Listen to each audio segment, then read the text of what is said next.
హల్లెలూయా యేసు ప్రభున్ ఎల్లరు స్తుతించుడి. వల్లభుని చర్యలను తిలకించి స్తుతించుడి. Praise the Lord. దేవునికి స్తోత్రము కలుగును గాక. చేరువచ్చిన ప్రియులందరికీ కూడా ప్రభు అయిన యేసుక్రీస్తు వారి ప్రశస్తమైన నామములో వందనాలు తెలియజేస్తూ ఉన్నాను. దైవ గ్రంథం బైబిల్ నుండి సామెతలు 27 అధ్యాయం 12వ వచనం. బుద్ధిమంతుడు అపాయము వచ్చుట చూచి దాగును, జ్ఞానము లేని వారు యోచింపగా ఆపదలో పడదురు. దేవుని వాక్యం ఏంటున్న ప్రియులారా, బుద్ధిమంతుడు ఆపద వచ్చుడు చూచి దాగును,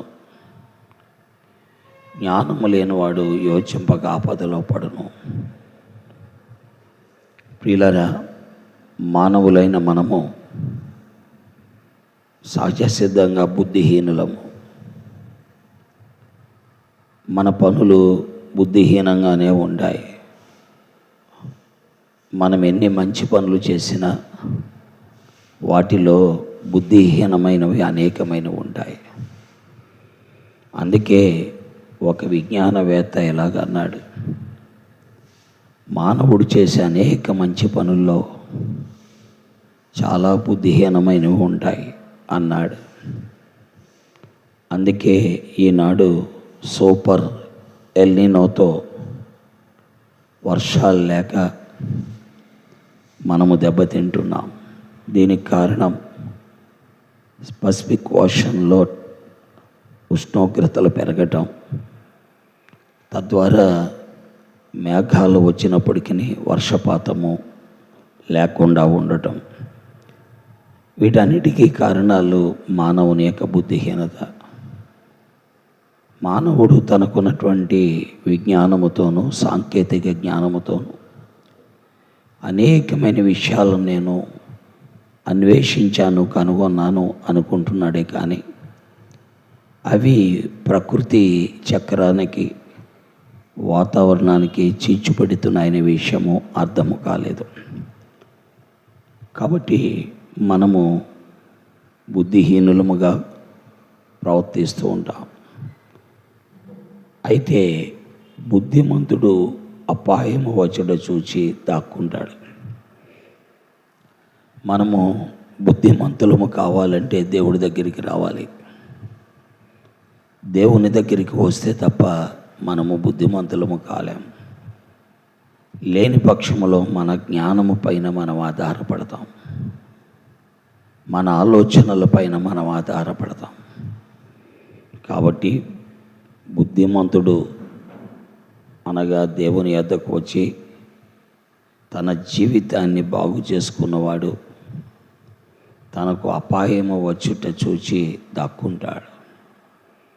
దేవుని వాక్యం ఏంటున్న ప్రియులారా, కాబట్టి మన దాగుచోటు యేసుక్రీస్తు ప్రభువే.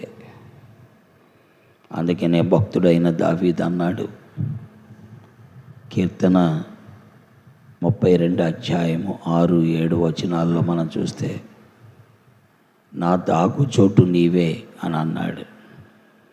కాబట్టి మానవ జీవితానికి బుద్ధి నేర్పించేవాడు ప్రభువే. మానవ జీవితానికి దాగుచోటు కూడా ప్రభువే. దేవుని వాక్యంలో మనం చూస్తున్నాం, జ్ఞానము లేని వారు యోచింపగా ఆపదలో పడతారట. జ్ఞానము లేని వారు అంటే ఎవరు? దేవునితో సంబంధము లేని వారే. దేవునితో సంబంధము లేని వారిని అజ్ఞానులు అంటారు, లేక జ్ఞానము లేనివారు అంటారు. కాబట్టి జ్ఞానము లేనివారు అనగా దేవునితో సంబంధము లేనివారే. వారు అనాలోచనగా ఉంటారు, వారు ఆపదలో పడతారు. ఈనాడు మానవునికి దైవజ్ఞానం బోధిస్తున్నాం. దైవజ్ఞానం యేసుక్రీస్తులో ఉన్నది. మీరు ఆయన నమ్ముకుంటే నిత్య జీవాన్ని పొందుతారు. మీరు ఆయన్ని నమ్మకపోతే నిత్యమైనటువంటి శిక్షకు పాత్రలైపోతారు అని చెప్పిన అనాలోచనతో ఉంటాం, కానీ దాన్ని యోచించాం. దీనికి కారణము జ్ఞానము లేకపోవడమే. కాబట్టి దేవుని వాక్యం వింటున్న ప్రియులారా, దైవ జ్ఞానము అనేది మానవ జీవితానికి క్షేమము. లేఖనాల్లో మనము చూస్తున్న సత్యము అదే. వాక్యము వింటున్నటువంటి ప్రియులారా, మనము ఆలోచన చేయవలసిన వారం, దేవుని వైపు చూడవలసిన వారం. ఆలోచన చేసి దేవుని యొద్దకు వచ్చి బుద్ధి కలిగి ఉందాం. దేవుని యొద్దకు వచ్చి ఆయన దాగుచోటుగా చేసుకుందాం. దేవుని యొద్దకు వచ్చి జ్ఞానము కలిగిన వారిగా ఉందాం. దేవుడి మాటలు దీవించి ఆ ప్రభు అయిన యేసుక్రీస్తు వారు మీకు ఆశీర్వాదము అనుగ్రహించునుగాక. ఆమేన్. పరిశుద్ధుడైన మా తండ్రి, ప్రేమ కలిగిన మా దేవా, నీకు వందనాలు. ప్రజల మధ్యలో నీ వాక్యమును ముద్రించి విని వారికి ప్రయోజనకరముగా చేసి నీ దివ్యమైనటువంటి వాక్కుతో ప్రజలకు పరిచర్య చేయమని, వాక్యమును ముద్రించమని, గ్రహింపులోకి తీసుకురమని యేసు నామములో ప్రార్థిస్తున్నాను తండ్రి. ఆమేన్. ప్రైజులాడండి. దేవుడు మిమ్మల్ని దీవించి ఆశీర్వదించునుగాక. చంద్రులారాయిలా దేవుని స్తుతించుడి, హృదయమును వెలిగించిన యేసుని స్తుతించుడి.